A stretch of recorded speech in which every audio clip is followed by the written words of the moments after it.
Yo quiero decirle que desde que la iglesia nació, desde que la iglesia nació como iglesia, ha sido perseguida. Y es una garantía, porque el Señor lo habló y lo dijo: en el mundo tendréis. Entonces, hoy en día, si usted busca la noticia, hay algunos países donde, bueno, ahora mismo salió una noticia ahí que pusieron una hilera de cristianos para pasarlo por encima, pasarle vehículos por arriba, en una parte del mundo. Amén. Pero no solamente en un sitio, en diferentes lugares del mundo. Bueno, ahora aquí cerquita de nosotros, ahí en Haití, agarraron las bandas, una iglesia, y masacraron a todos los que estaban en esa iglesia.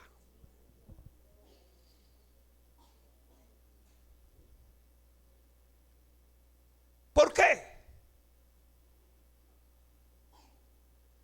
Bueno, quizás nosotros no le damos mucha mente a esto como dominicanos, pero los mismos medios seculares, yo no me estoy refiriendo a los medios de fe, sino medios seculares, dicen: allí está predominando y comenzando a crecer el Islam. Bien, aquí en Santo Domingo están comenzando ellos, y hay un, no sé si camino a Punta Cana, están haciendo un local grandísimo del Islam. Una mezquita, ¿verdad? Un lugar de congregación del Islam. Son lugares de reunión, de oración del Islam. Y el Islam es completamente enemigo de lo que es la iglesia cristiana, de lo que es el evangelio. Amén. Entonces, que esas bandas tuviesen influenciada algún cabecilla de ellos por asuntos del Islam, no sabemos. Pero yo le estoy diciendo que medios seculares, que no son religiosos, han tratado el asunto ya.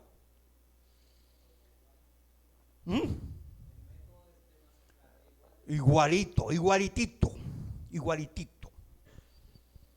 Entonces, la iglesia, lo que quiero decir es, la iglesia ha sido sometida a persecución. Ahora, hay momentos en que es más intenso, que las persecuciones son más intensas, más fuertes, en otras se disminuye.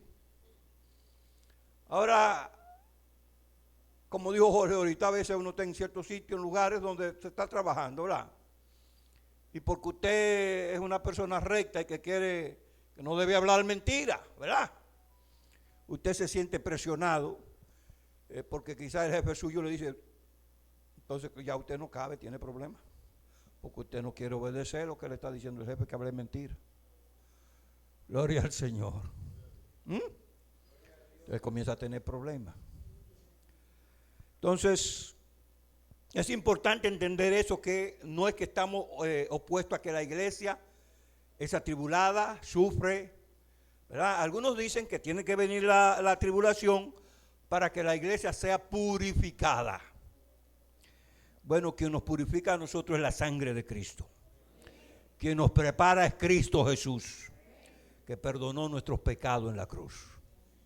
Y no es por nuestras obras que somos salvos, sino por medio del sacrificio que hizo Cristo en la cruz del Calvario.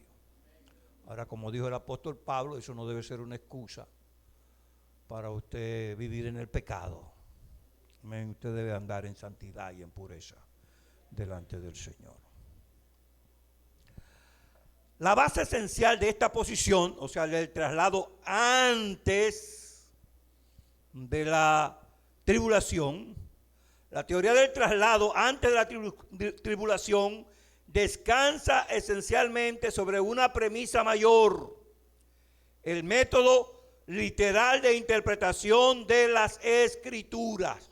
O sea, nosotros, los premilenialistas, los que pensamos que el traslado de la iglesia se va a llevar a cabo antes de la gran tribulación, interpretamos las Escrituras de una manera literal.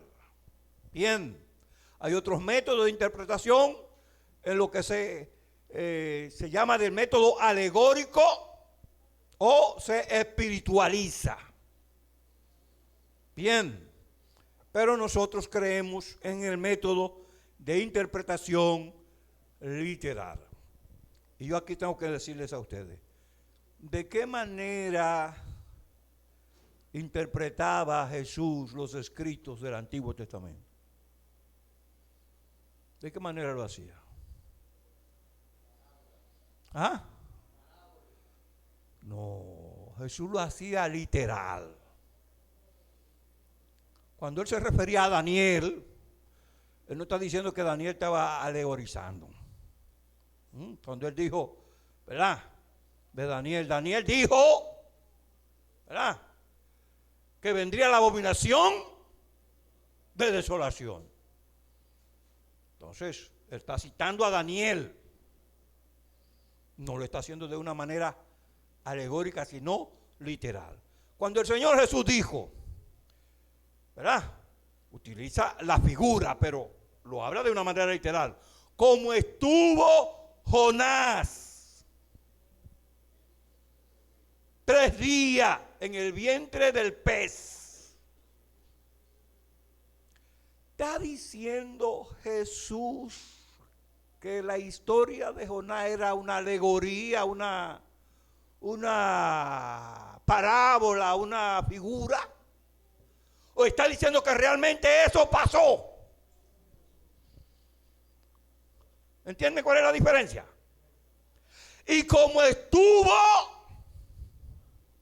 Jonás, ya le está diciendo que el libro de Jonás, la historia que relata ahí, fue verídica. Así es necesario que el Hijo del Hombre esté en el vientre de la tierra. ¿O no dice así la Escritura? Bien, y eso me viene a asociar ahora mismo, me viene a asociar un pasaje bíblico. Primera de Pedro, capítulo 3, versículo 18 en adelante, que dice que Cristo, ¿verdad?, padeció y que como espíritu vivificado bajó y allí predicó a los espíritus encarcelados que una vez esperaba la paciencia de Dios en los días de Noé. Entonces descendió, estuvo 3 días en el vientre hacia abajo.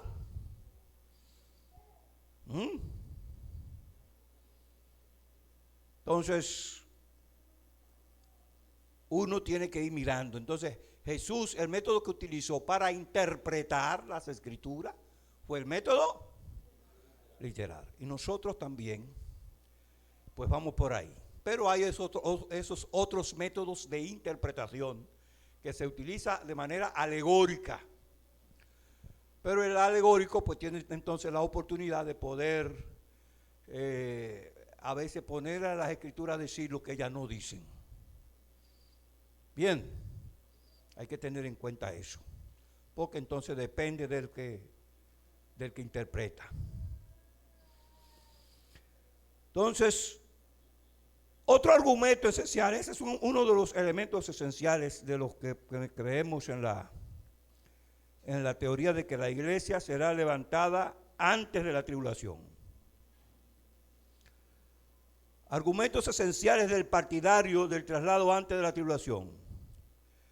Se puede presentar un número de argumentos para sostener esta posición, aunque no todos son de igual peso. La evidencia acumulativa es fuente.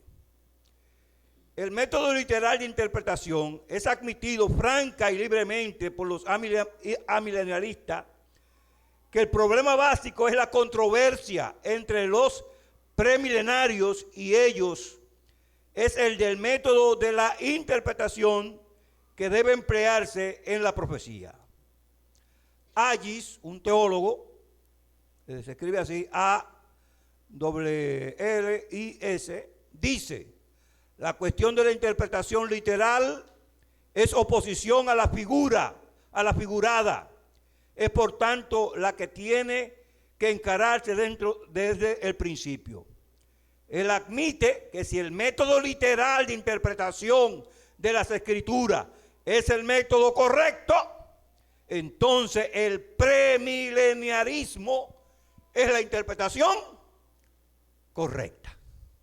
Bien, entonces, ¿contra qué tiene que lidiar? Vamos a poner que piensa en el sentido contrario. Derrumbar el método de interpretación literal. Vemos así que nuestra doctrina del retorno premilenario de Cristo para instituir un reino literal es el resultado del método literal de la interpretación de las promesas y profecías del Antiguo Testamento. Voy a volver a ver esa idea. Vemos así que nuestra doctrina del retorno premilenario de Cristo para instituir un reino literal es el resultado del método literal de interpretación de las promesas y profecías del Antiguo Testamento. Es natural, por tanto, que el mismo método básico de interpretación deba emplearse en nuestra interpretación de la cuestión del traslado. Sería sumamente ilógico construir un sistema premilenario sobre un método literal y después apartarse de ese método en la consideración de las cuestiones relativas.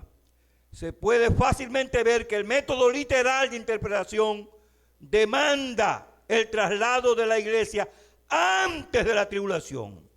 El partidario del traslado después de la tribulación tiene que interpretar el libro de Apocalipsis históricamente, que básicamente es un método de espiritualización, o bien tratarlo como a un futuro, pero eliminarlo espiritualmente de lo literal. O sea, está haciendo una comparación con relación a los amilenialistas y los premilenialistas. Ahora dice que lo que hay que ver es entender acerca de la interpretación. Si utilizamos el método espiritualizado o utilizamos el método literal. Ahora, no se pueden utilizar los dos métodos. Ahora, ¿quiere decir eso que a donde hay una figura, no hay una figura? ¿Sí? Cuando hay una figura, que hay un símbolo, entonces es un símbolo. Y hay que entender que es un símbolo de algo, que representa algo, ¿verdad? Pero ese símbolo siempre tiene una representación adecuada a lo que se está tratando de enseñar. Vamos a poner en Apocalipsis, capítulo 1, dice Juan que oyó una voz que hablaba y él se volteó para mirar y vio que había 7 candeleros, ¿verdad?, de oros. Amén. Y 7 estrellas. Bien.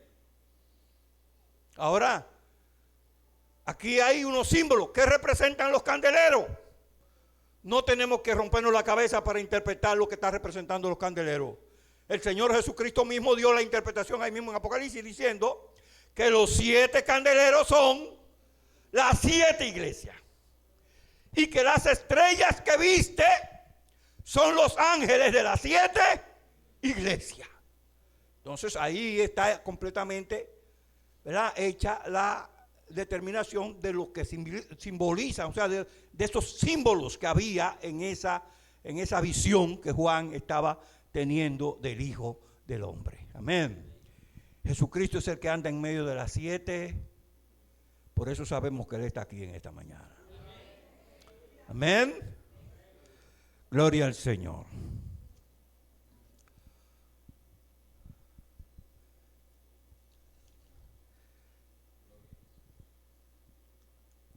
Como le dije, el tema, ¿verdad? O el subtema del asunto es arrebatamiento de la iglesia, gran tribulación, segunda venida de Cristo. Aquí estoy tratando de poner en orden, olvidándome de todo ¿verdad? De cómo estaba expuesto, vamos a poner Schaffer, que estaba investigando, pero se hace muy complejo quizá para la congregación y lo estoy tratando de bajar lo más posible para que nosotros podamos entenderlo. Amén. Que usted pueda tener claramente su mente. Amén. Si no entiende todo, nada más piensa que Cristo viene y que tenemos que estar preparados. Amén. Porque no es porque usted entienda esto, no entienda que usted es salvo. Usted es salvo porque tiene su fe en Cristo. Gloria al Señor. Vamos a leer en Juan capítulo 14. Vamos a ver lo que el Señor le dice ahí a sus discípulos. Juan 14 dice así la Escritura: no se turbe vuestro corazón. ¿Creéis en Dios? Creed también en mí. En la casa de mi Padre muchas moradas hay. Si así no fuera, yo os lo hubiera dicho. Voy pues a preparar lugar para vosotros. Y si me fuere y os prepararé lugar, vendré otra vez y os tomaré a mí mismo, para que donde yo estoy, vosotros también estéis. Y sabéis a dónde voy y sabéis el camino. Amén. Entonces el Señor le promete a sus discípulos que Él se iba a la casa del Padre. ¿Y a qué iba? A preparar. Bien. Entonces el Señor ha de cumplirnos esa promesa que Él dio. Él no habló por hablar. Ahora, ¿cómo lo hará? ¿En qué momento lo hará? Bueno, eso es lo que nosotros seguimos estudiando e investigando. Pensamos que aquí hay una alusión a esa promesa, que el arrebatamiento de la iglesia es el cumplimiento de la promesa del Señor de llevarnos con Él al cielo. Y hay alguien que dice, no, nosotros no tenemos ninguna herencia en los cielos, nuestro reino es en la tierra. La Biblia dice que los mansos recibirán la tierra por heredad. De acuerdo, 100%, los mansos recibirán la tierra por heredad. Amén. Pero, entonces hay que ver qué está haciendo Dios. Amén. Y el Señor nos dice que fue a prepararnos lugar, ¿dónde? ¿En la tierra o en el cielo? Entonces, ¿cómo puede eso enlazarse? Amén. Entonces, la iglesia de Cristo, ella es la nueva Jerusalén. Bien. Que va a descender del cielo cuando entremos en la etapa de la eternidad, en el nuevo cielo y la nueva tierra, pero no antes. Bien. Primero vamos hacia esa ciudad cuyo arquitecto y constructor es Dios. Y allí hay lugar para nosotros como iglesia. Amén. Entonces, una cosa que yo veo a medida que voy profundizando más en los estudios es que esta promesa que el Señor le hace a sus discípulos de volver a buscarle, es una venida de Cristo, ¿verdad? A buscar a su iglesia, no es el retorno a establecer el reino. En la venida visible del Señor Jesucristo, porque Él habrá de venir visiblemente, como dice Apocalipsis, todo ojo le verá. Entonces, en esa manifestación visible del Señor, de la cual habló Mateo diciendo, y después de la tribulación de aquellos días, entonces veremos la señal del Hijo del Hombre en el cielo. Y entonces toda la tierra se lamentará. Amén. Entonces uno tiene que ir mirando la ubicación de cada cosa. Amén. Ahí Él viene y pondrá sus pies en el monte de los olivos y se va a establecer el reino en la tierra por 1000 años desde Jerusalén. Y ahí está hablando entonces en la Jerusalén terrenal, porque está hablando de la tierra. Bien, y se establecerá el milenio cuando Él venga. Ahora, la iglesia es arrebatada al cielo para estar siempre con el Señor.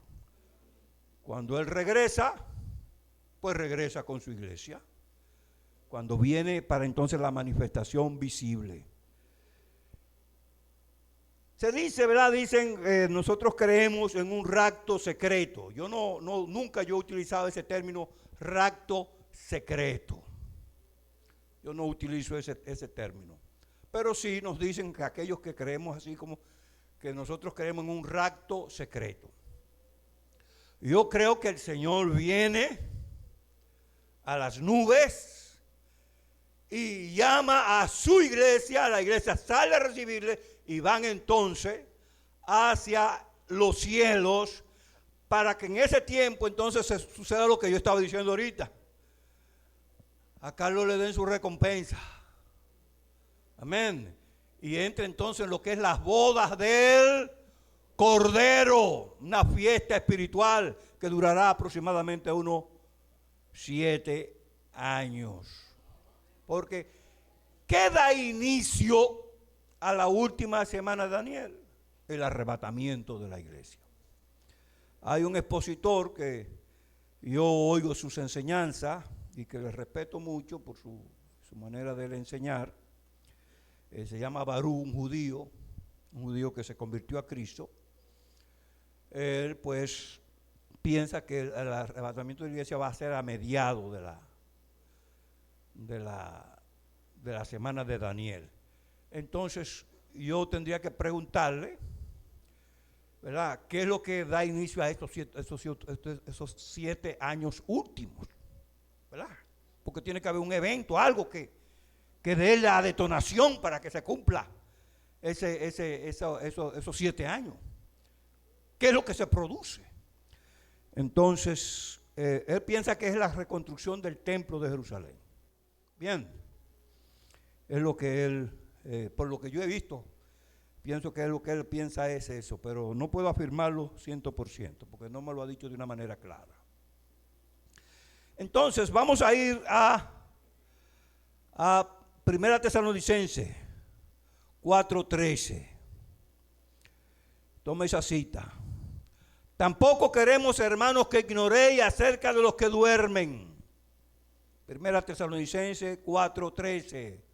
Tampoco queremos, hermanos, que ignoréis acerca de los que duermen, para que no os entristezcáis como los otros que no tienen.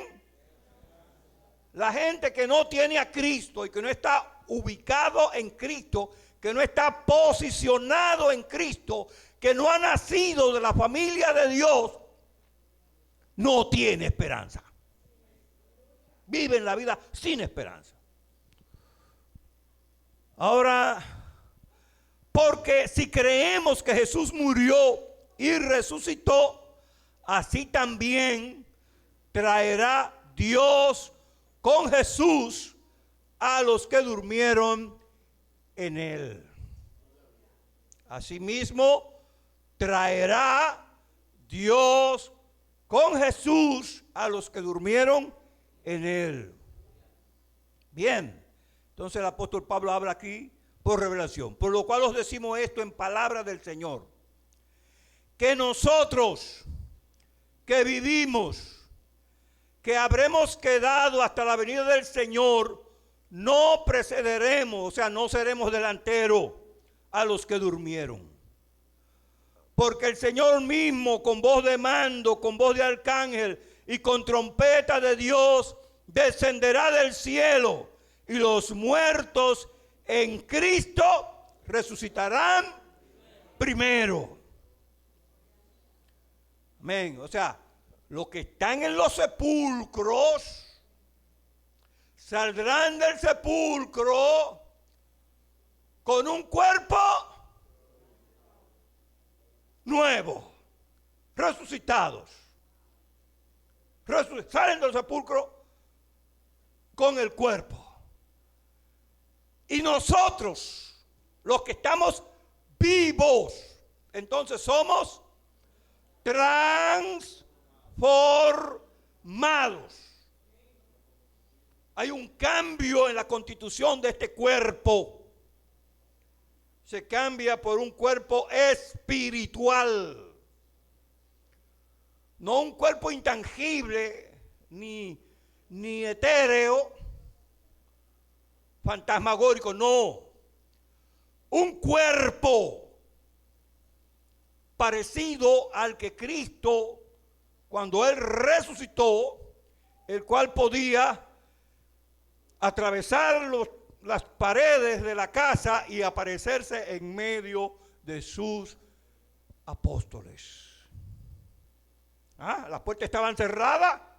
Los apóstoles, dice Lucas, ¿verdad? Estaban con miedo los apóstoles ahí, los discípulos reunidos ahí. Y las puertas estaban cerradas. Y Jesús se apareció en medio de ellos. Mientras Él estuvo en la carne, Él tenía que tocar la puerta para que le abrieran. Amén. Pero con el cuerpo resucitado, tampoco ya Él se mantuvo andando entre ellos. Él se aparecía y se le desaparecía. Estuvo haciéndole apariciones por unos 40 días después de su resurrección, confirmándole y dándole las últimas ordenanzas, las últimas enseñanzas, antes de ser tomado arriba. Entonces, aquí dice claramente, porque el Señor mismo con voz de mando, con voz de arcángel, con trompeta de Dios descenderá del cielo, y los muertos en Cristo resucitarán primero. Luego nosotros, versículo 17, los que vivimos, los que hayamos quedado, seremos arrebatados juntamente con ellos en las nubes para recibir al Señor en el aire, y así estaremos siempre con el Señor. Dice el versículo 18, por tanto, alentaos los unos a los otros con estas palabras. Alentémonos los unos a los otros con esta esperanza gloriosa. Amén. Tengo que decirles aquí, con relación a la posición amilenialista y que creen que el rapto de la iglesia se llevará a cabo cuando Cristo regresa inmediatamente con Él. Subimos a la nube, recibimos al Señor como un séquito, como un grupo de gente que viene de la tierra. Viene el Señor y salimos de la tierra y vamos y recibimos al Señor en el aire, inmediatamente regresamos con Él. Bueno, esa es la posición de ellos, ¿verdad? Eso habría que ver. Nosotros pensamos que nos vamos y vamos a estar por lo menos 7 años allá. Amén. Pero estos piensan que regresamos inmediatamente. Sí, tengo algunas, yo sé que tienen esa posición, ¿verdad? Pero le voy a decir esto para que ustedes tengan idea. Pero tampoco ellos aceptan el milenio físico sobre la tierra. Entonces quiere decir que ahí termina todo. Ya entramos a la eternidad ahí. Es la posición que ellos tienen. Todos los otros detalles que podemos ir dando, para ellos no tienen cabida, ¿verdad? Sí. Cuando están explicando, usted tiene que tener la posición y entender para poder hacer la diferencia.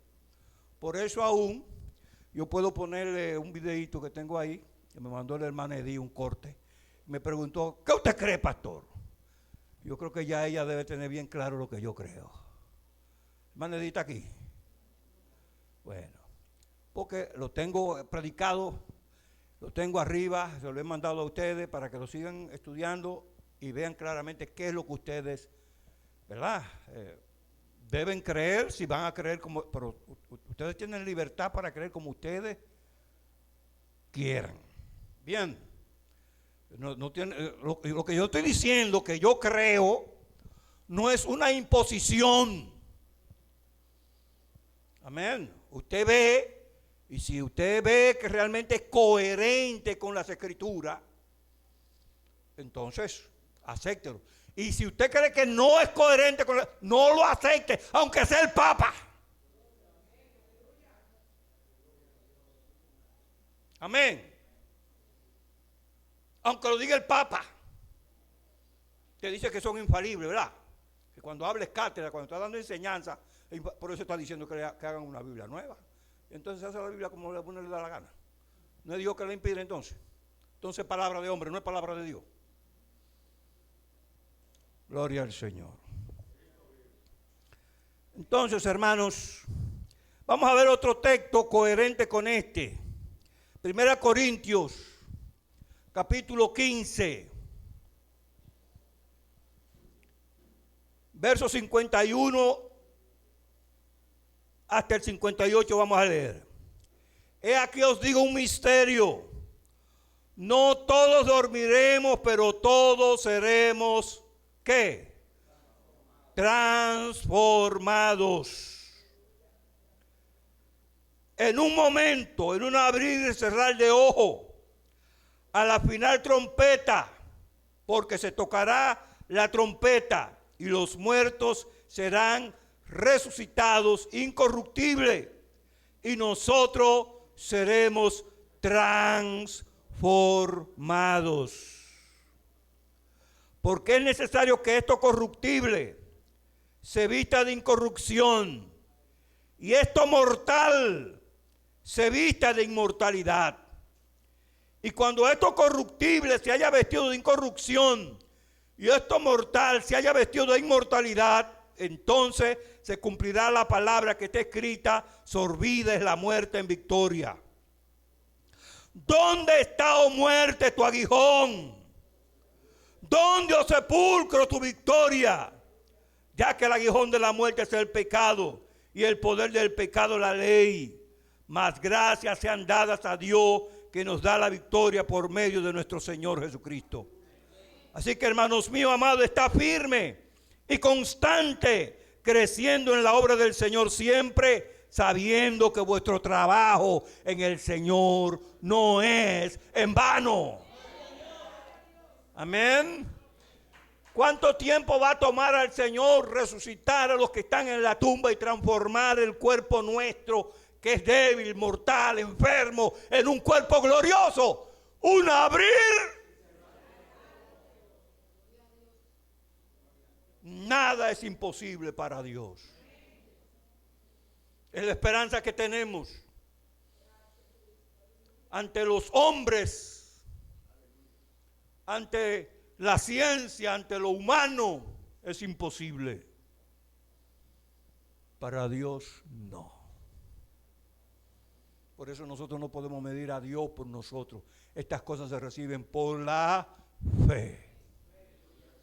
aunque son coherentes y podemos asimilarla con el razonamiento, aunque no todo, pero una gran parte, ¿verdad? Lo aceptamos por fe. Amén. Si traemos a alguien para que nos explique el asunto, bueno, que me explique cómo flota el hacha. Es un pedazo de hierro que flota en el agua. Bueno, tiene que bien cargar bien el agua, hacerla casi sólida para que el hierro no se profundice. Pero lo extraño es que tiran un palito ¡pah! Y se pegó. Eso se acepta por la fe. No hay explicación humana para eso. Usted lo recibe por la fe o lo rechaza.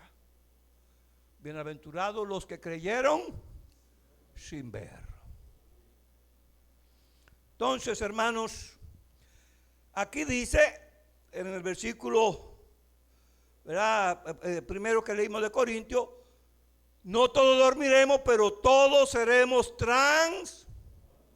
Cuando dice todo, se refiere a los de la iglesia, a los escogidos por el Señor. Amén. A los que hemos creído y caminamos en fe, que hemos comenzado, y aquel que comenzó en nosotros la buena obra, Él la perfeccionará. Amén. Gloria al Señor.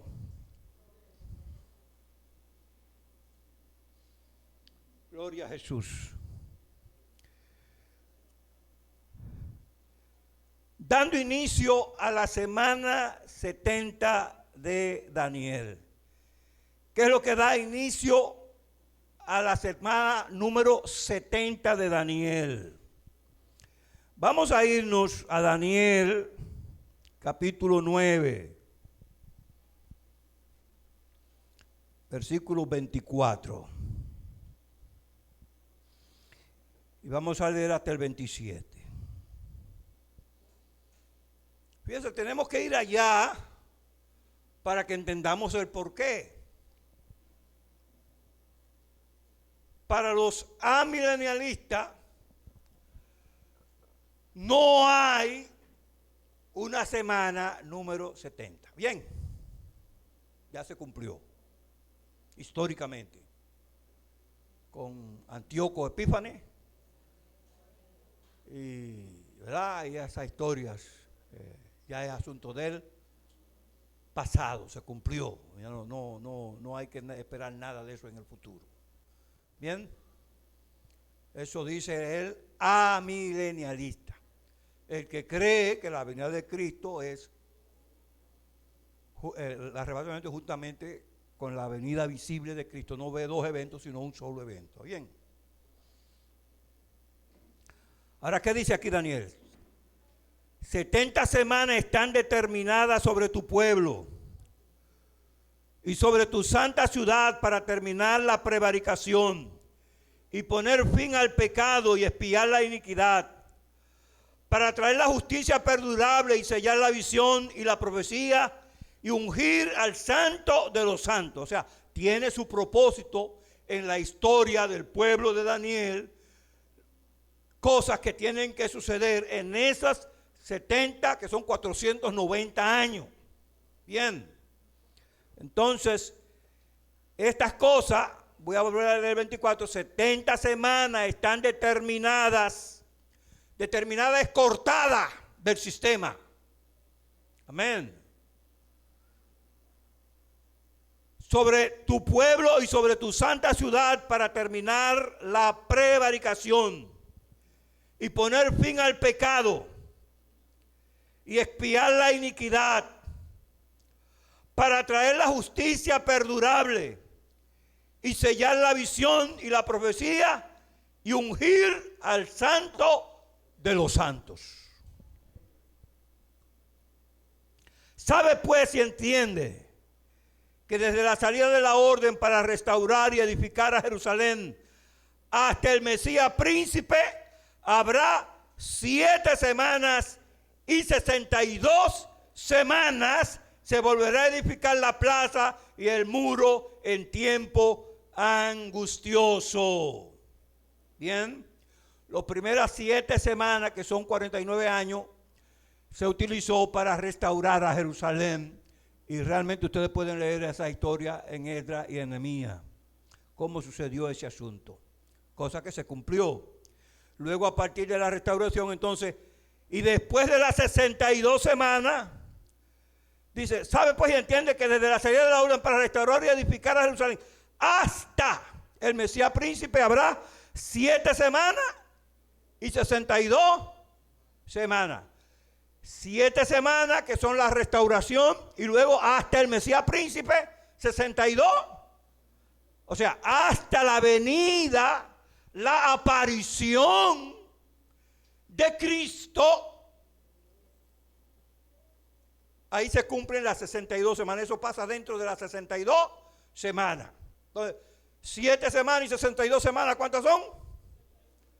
69 semanas. Entonces, hasta la aparición de Cristo, hasta la aparición del Mesías, habrá entonces 62 semanas, cumpliéndose así 69 semanas. Pero noten que dice hasta la aparición del Mesías. Bien, aquí es importante esa clave para entender.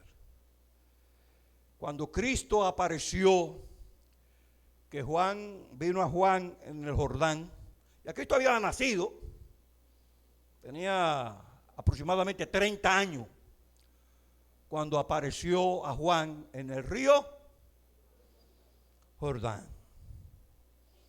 Y Juan lo señaló y dijo, he aquí el Cordero de Dios que quita el pecado del mundo.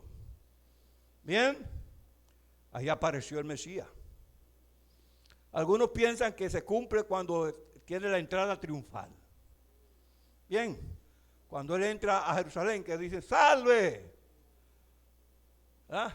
Que van con palmas en las manos y piensan que ahí es que se cumple las 62 semanas. Bien, yo soy más partidario de irme a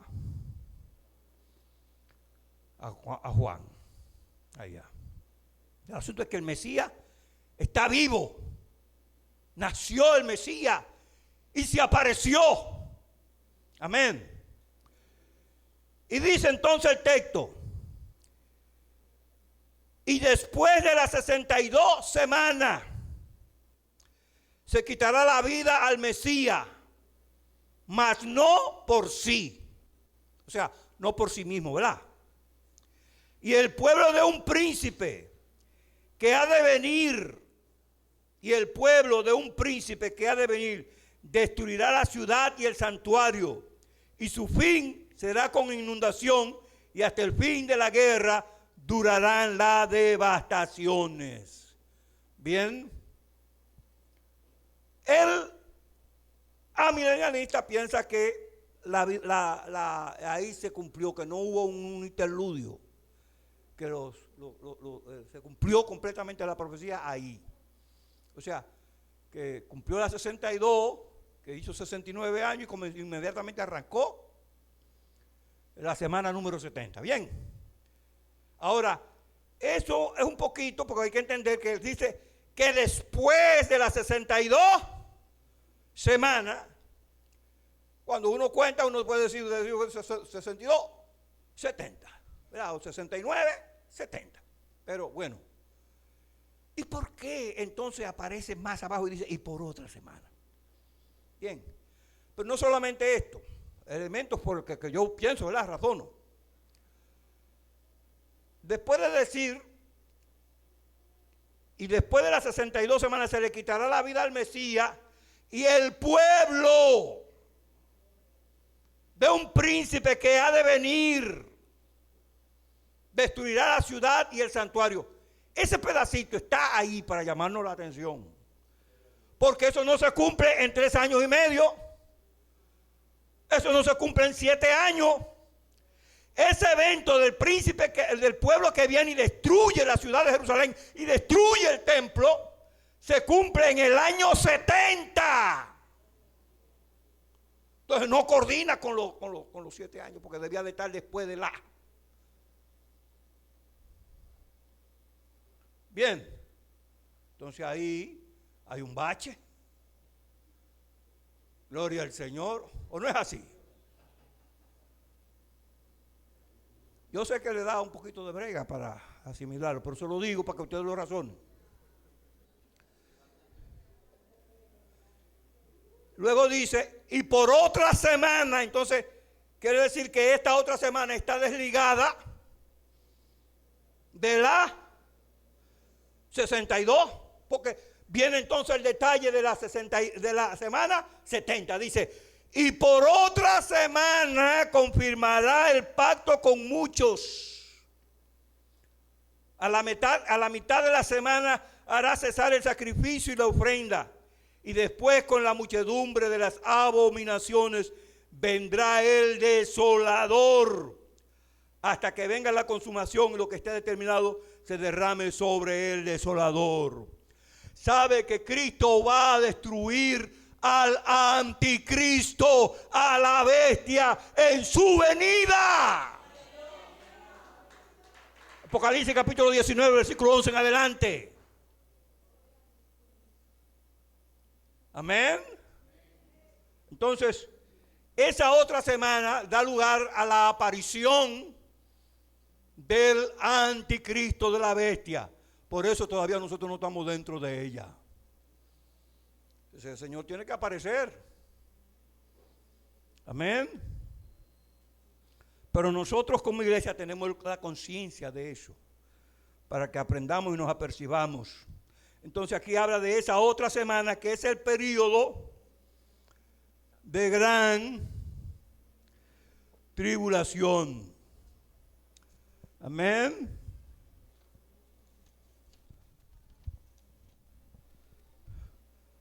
¿Están aprendiendo o no están aprendiendo? Entre la semana 69 y la semana 70, para el pueblo de Israel se desarrolla el programa de la edificación de la iglesia. Bien, véanlo aquí. Vino Cristo, da su vida en expiación por nuestros pecados. ¿Y qué arranca ahí? Dice edifica. Cuando él está hablando a que escoge a los 12, a los discípulos, a las cosas, está primero trabajando con el pueblo de Israel. Cuando él los envía de 2 en 2, dice, vayan primero a la casa de Israel. No entren en ciudades gentiles ni de Samaria. No entréis. Vayan primero a las ovejas perdidas de la casa de Israel. En la época de Jesús, en que él se encuentra vivo. Bien. Porque él es judío y vino para cumplir profecía. No son casualidades, sino es algo que está dentro del programa de la soberanía de Dios. Y está cumpliendo esa parte.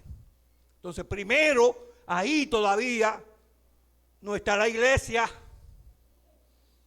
Bien. ¿O no dice así el texto? Ahora, después de la crucifixión en la que Jesús muere en la cruz, entonces es que Él le da orden a sus apóstoles, le da instrucciones, vayan y quédense en Jerusalén hasta que sean investidos de poder de lo alto. Y entonces me seréis testigo en Judea, en Samaria y hasta lo último de la tierra. Vayan y prediquen que se arrepientan de sus pecados y que me acepten como su Salvador. Amén. Y el que creyere y fuere bautizado será salvo. Se abrió esa ventana. Vamos a verlo aquí. Vuelvo y le digo la parte, entre la semana 69 y la semana 70, para el pueblo de Israel se desarrolla el programa de la edificación de la iglesia. Mateo 16, versículo 13, a los que tienen apunte. Viniendo Jesús a la región de Cesarea de Filipo, preguntó a sus discípulos diciendo: ¿quiénes dicen los hombres que es el Hijo del Hombre? Ellos dijeron: uno Juan el Bautista, otros Elías y otros Jeremías o alguno de los profetas. Y él le dijo: ¿y vosotros quién decís que soy yo? Respondió Simón Pedro: tú eres el Cristo, el Hijo del Dios viviente. Entonces le respondió Jesús: bienaventurado eres, Simón, hijo de Jonás, porque eso no te lo reveló carne ni sangre, sino mi Padre que está en los cielos. Y yo también te digo que tú eres Pedro, y sobre esta roca edificaré mi iglesia, y las puertas del Hades no prevalecerán contra ella. Y yo también te digo que tú eres ¿qué? Piedra. Tú eres una piedra. Y sobre esta roca, noten la palabra, edificaré, hablando futuro, mi iglesia. El fundamento de la iglesia. La roca, ¿verdad?, del edificio donde se funda la iglesia, es en que ese hombre llamado Jesús de Nazaret, ese hombre es Dios. Amén. Amén. No es meramente un profeta, no es meramente un sacerdote, no es meramente un maestro. Él es el profeta por excelencia. Él es el profeta del que habló Moisés, que el que no oyere a ese profeta será desarraigado del pueblo. Amén. Él es el sacerdote no levítico, no arónico, sino por orden de Melquisedec, sin padre, sin madre, sin genealogía, que no tiene principio de día ni fin de vida. Amén. Está sentado a la diestra de Dios en los cielos intercediendo por nosotros. Entonces, en ese es que nosotros creemos y es donde estamos cimentados. Amén. Aleluya, aleluya, aleluya. La boca se me llena de las lenguas de Dios. Esta calabaya la o. Urrendele que me echaba. Untacala se la bacore. Onte revese le cabara. Oh Señor. Gracias Padre. Gracias Señor. Gracias Señor. Aleluya, aleluya. Aleluya, aleluya. Aleluya. Gloria al Señor, gloria a Dios. Gloria al Señor. Entonces, hermanos, esto es, ahí es que fundamentada la iglesia en Cristo Jesús, dando inicio de la iglesia el día del Pentecostés con la venida del Espíritu Santo y el primer mensaje de Pedro, en el que se convirtieron 3,000 personas. Cuando llegó el día del Pentecostés, estaban todos unánimes juntos. Y de repente vino del cielo un estruendo, como de un viento recio que soplaba, el cual llenó toda la casa donde estaban sentados. Y se les aparecieron lenguas repartidas como de fuego, asentándose sobre cada uno de ellos. Y fueron todos llenos del Espíritu Santo. Y comenzaron a hablar en otras lenguas según el Espíritu les daba que hablasen. Hermanos,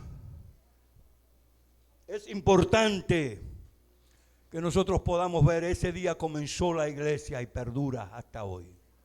Amén. Ahora, la iglesia tiene un periodo de tiempo en el cual concluye el número de los que son parte de la iglesia y son llevados al cielo. Amén. Vamos a verlo, ¿verdad?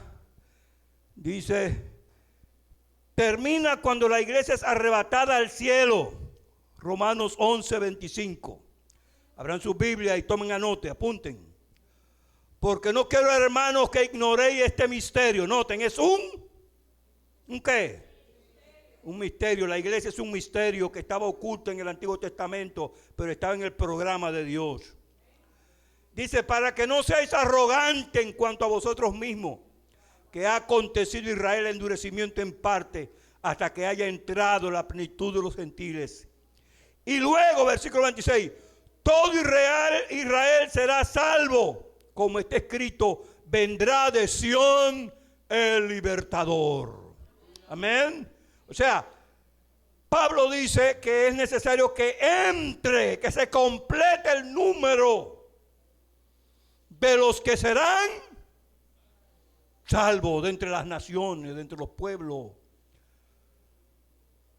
Y luego, y ese luego entonces implica el periodo de tiempo en el que la semana 70 empieza para la reconciliación del pueblo de Israel, en el que 144,000 judíos entran a la salvación.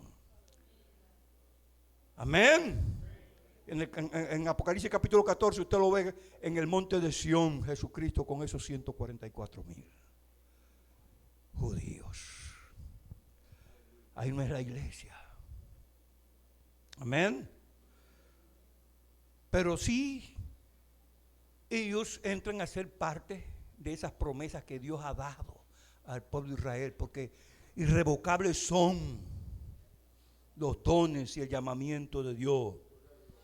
Dice el apóstol Pablo, y este será mi pacto con ellos, verso 27, cuando yo quite sus pecados. ¿A quién se está refiriendo? ¿A nosotros o al pueblo de Israel? El apóstol Pablo, ¿a quién está escribiéndole ahí? ¿Qué es lo que está diciendo él? Dice, cuando yo quite sus pecados. Así que en cuanto al evangelio son, verso 28, enemigos por causa de vosotros. Pero en cuanto a la elección, son amados por causa de los padres. ¿A qué se está hablando? A Isaac, a Jacob, a Abraham. Amén, las promesas. Dios es un Dios fiel. Dios es un Dios fiel. Amén, aquellos que están diciendo que ya Dios no tiene nada que ver con Israel, y ya ese pueblo que está ahí realmente no representa el pueblo del pacto de Dios, están equivocados. Son nuestros hermanos, pero están equivocados. No por eso se vayan a perder ni dejar de ser parte de la iglesia del Señor, pero están enseñando algo erróneo, diciendo que Dios no es fiel. Dios es fiel. Dios es fiel. Dios es fiel. A sus pactos, a sus promesas, Él las cumple. Porque irrevocable, verso 29 del 11. Porque irrevocables son los dones y el llamamiento de Dios. Pues como vosotros también en otro tiempo erais desobedientes a Dios, pero ahora habéis alcanzado misericordia por la desobediencia de ellos. Así también estos, hablando de los que son reconciliados en el tiempo de la semana 70, han sido desobedientes para que por la misericordia concedida a vosotros, ellos también alcancen misericordia. Porque Dios sujetó a todos en desobediencia para tener misericordia de todos. Oh, profundidad de las riquezas, de la sabiduría y de la ciencia de Dios. Cuán insondables son sus juicios e inescrutables sus caminos. Porque ¿quién entendió la mente del Señor? ¿O quién fue su consejero? ¿O quién le dio a él primero para que le fuese recompensado? porque de Él y por Él y para Él son todas las cosas. A Él sea la gloria por los siglos de los siglos. Amén. Gloria al Señor. Aleluya.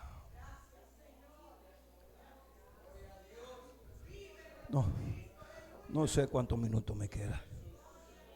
Gloria al Señor. Todavía tengo un poquito ahí. Gloria al Señor. ¿Le sigo un poquito más? Gloria al Señor. Aleluya.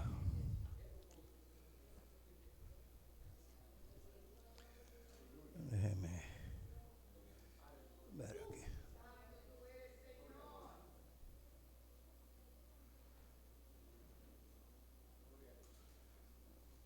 Gloria a Jesús. Aquí está la hojita que estoy buscando.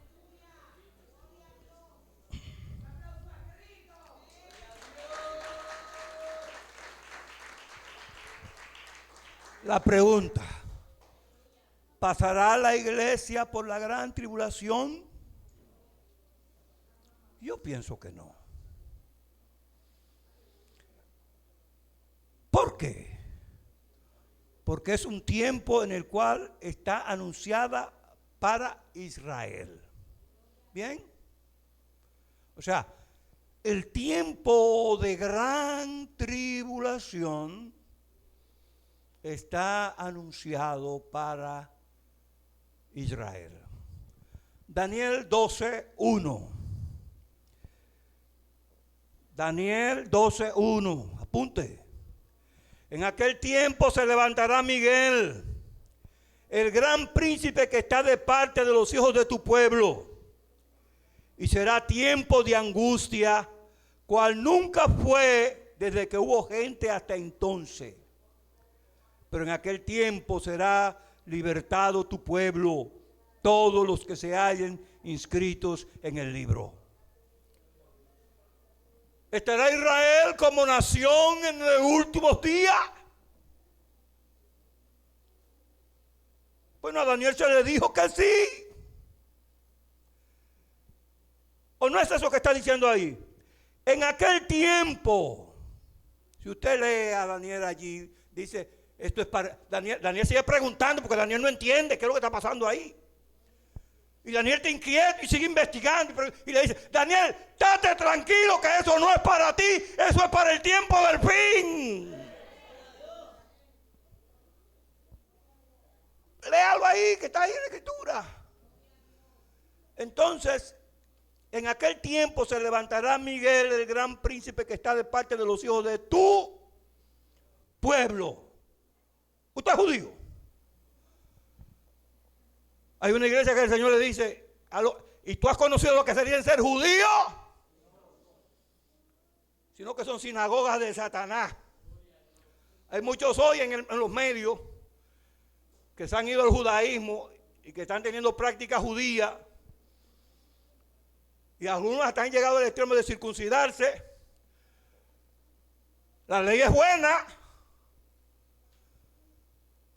Por la ley usted, si la guarda, usted se puede salvar por la ley. Pero si la guarda a perfección, si usted violenta un solo punto, se hace culpable de todo. Gloria al Señor. Pablo dijo, yo tengo la ley.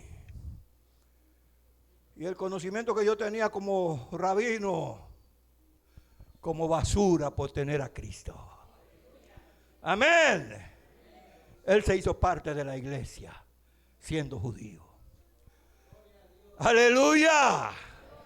Por lo tanto tiene lugar en la nueva Jerusalén. Y usted y yo también. Amén. También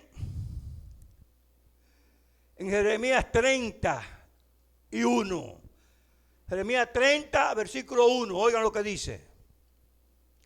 Palabra de Jehová que vino a Jeremías diciendo, así habló Jehová Dios de Israel diciendo, escríbete en un libro todas las palabras que que te he hablado. Porque aquí vienen días, dice Jehová, en que haré volver a los cautivos de mi pueblo Israel y Judá, ha dicho Jehová, y los traeré a la tierra que di a sus padres y la disfrutarán. Estas pues son las palabras de que habló Jehová acerca de Israel y de Judá.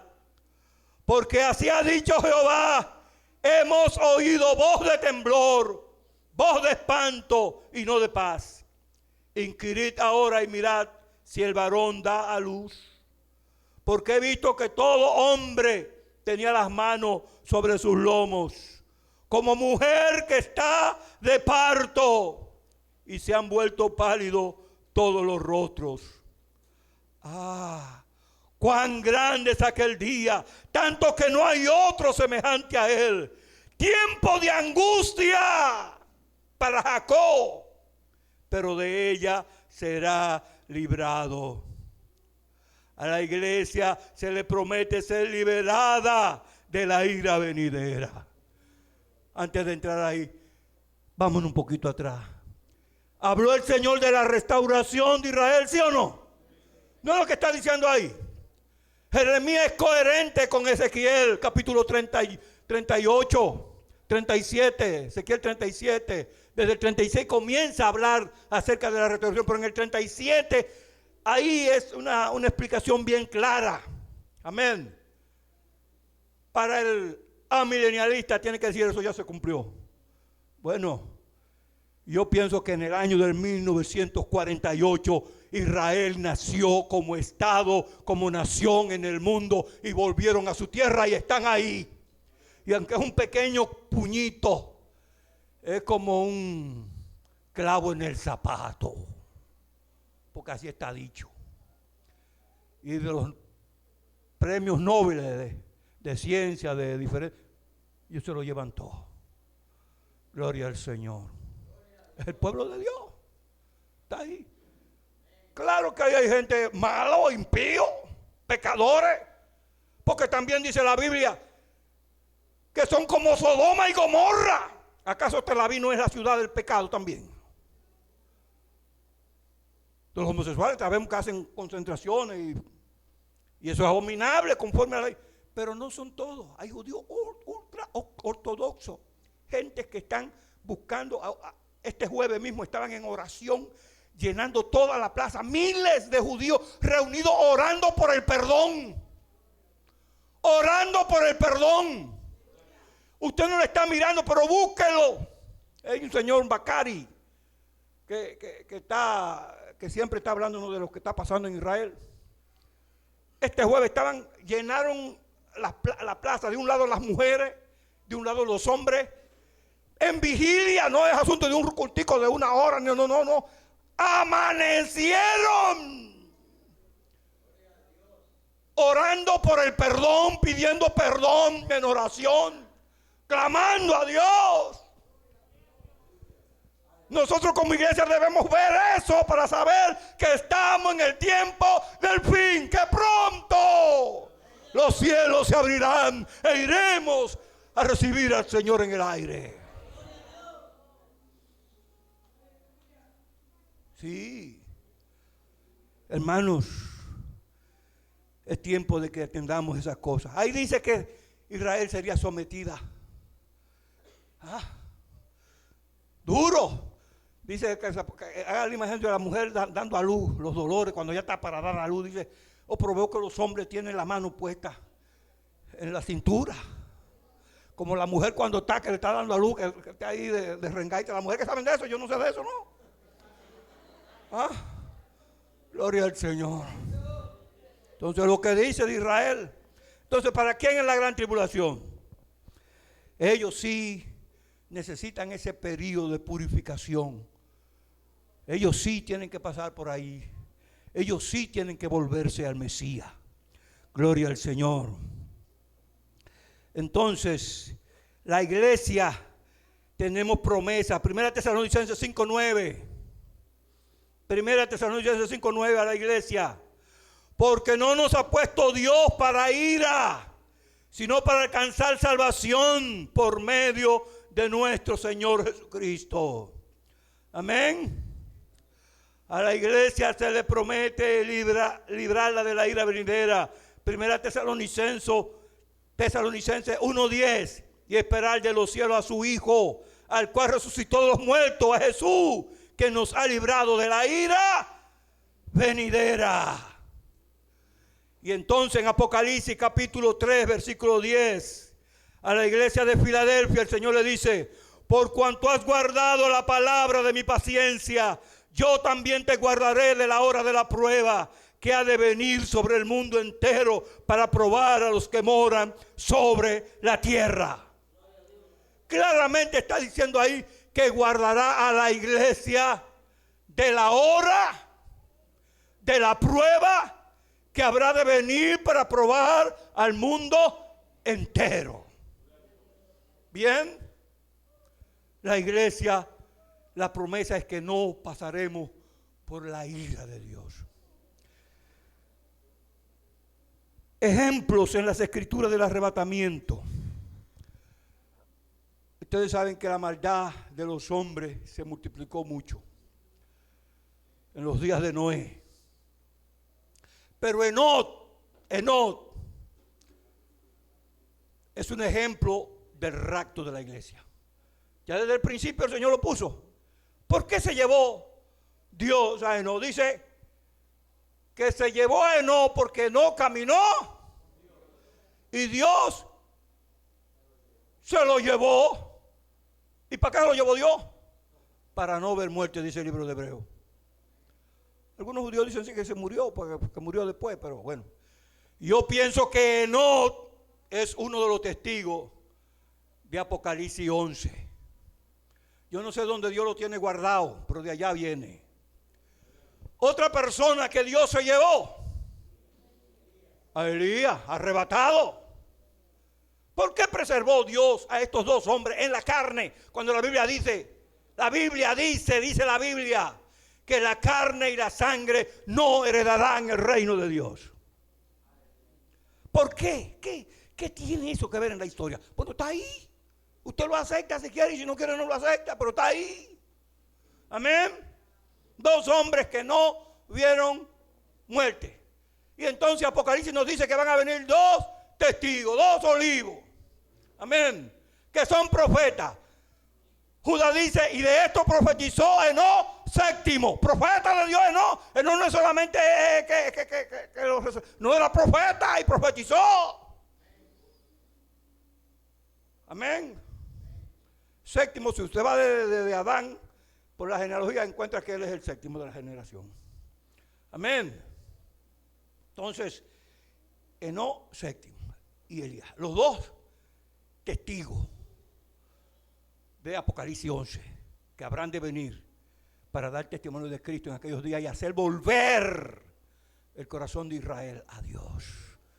Él explicará la profecía, le explicarán el asunto para que ellos se vuelvan al Señor. Amén. Entonces Noé es un tipo del pueblo de Israel que pasa por la tribulación. Noé pasa a través del juicio preservado por el arca. Bien. Enoc, arrebatamiento, cosa que sucede antes de ¿qué? Del diluvio. Cuando pasa el diluvio, entonces Noé y su familia, 8 personas. 8 es el nuevo comienzo. Comenzó otra vez un nuevo sistema de cosas. Amén.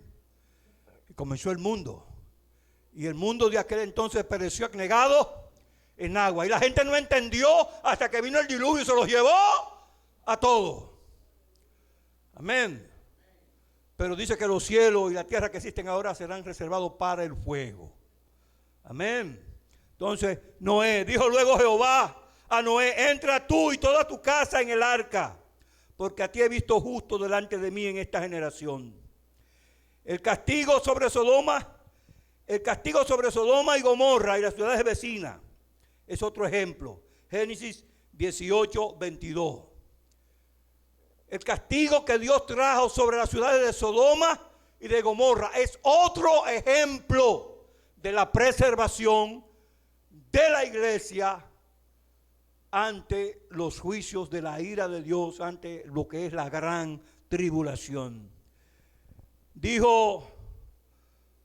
Dice, y se acercó y se apartaron de allí los varones y fueron hacia Sodoma. Pero Abraham estaba aún delante de Jehová. Y se acercó Abraham y dijo: ¿destruirás también al justo con el impío? Quizá haya 50 justos dentro de la ciudad. ¿Destruirá también y no perdonará el lugar por amor a los 50 justos que están dentro de él? Lejos de ti hacer tal cosa que hagas morir al justo con el impío, y que sea el justo tratado como el impío. Nunca tal haga el juez de toda la tierra. ¿No ha de hacer lo que es justo? Amén. Seguimos. Gloria al Señor.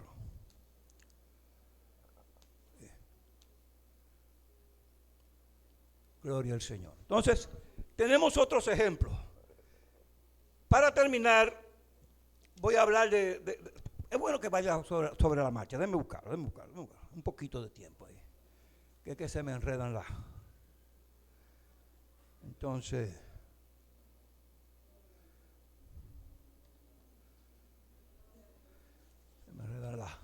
Por estar yo de economía, economizando el papel. Entonces usé el papel 2 veces. Gloria al Señor.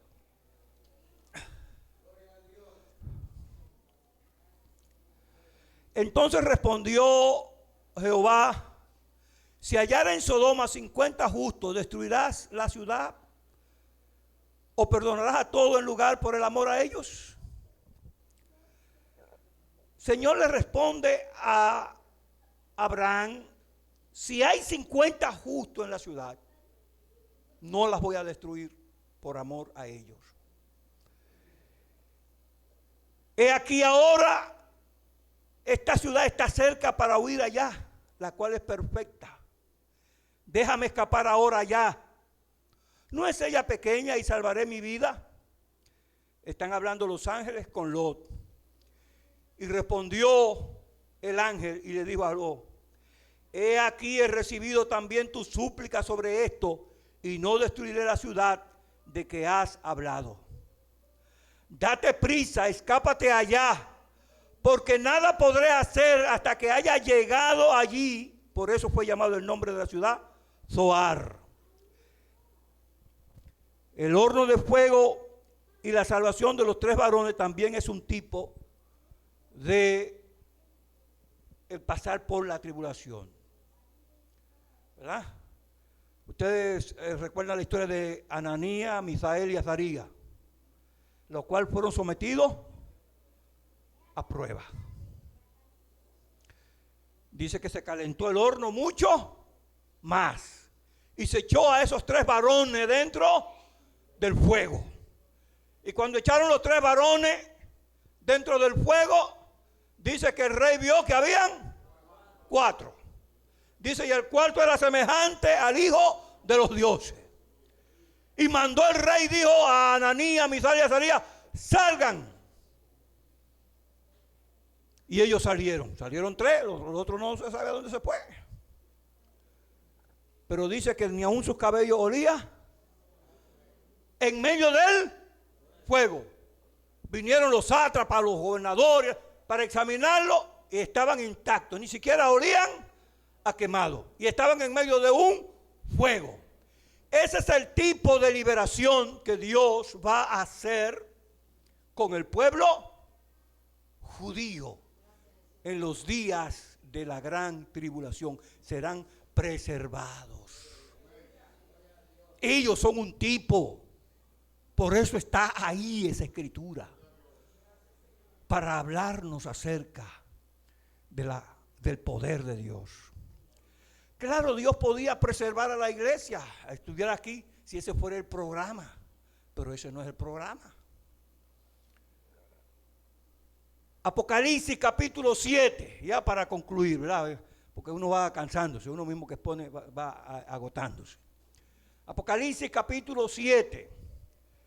en sus primeros versículos, usted encuentra que van a comenzar los juicios de Dios sobre la tierra.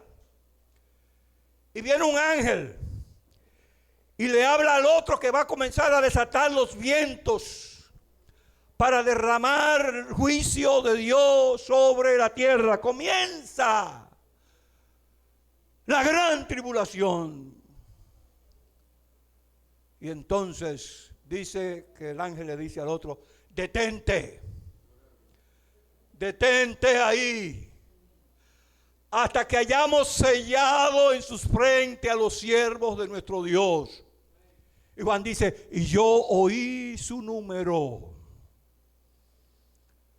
144,000 de todas las tribus de los hijos de Israel. Y los da en detalle.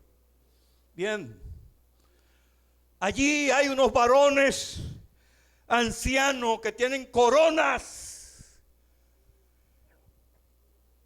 que se levantan y adoran a Dios. Y en el versículo 9 en adelante dice: y hay una gran multitud vestidos de ropas blancas que cantaban un cántico. Amén. Esos ancianos que estaban ahí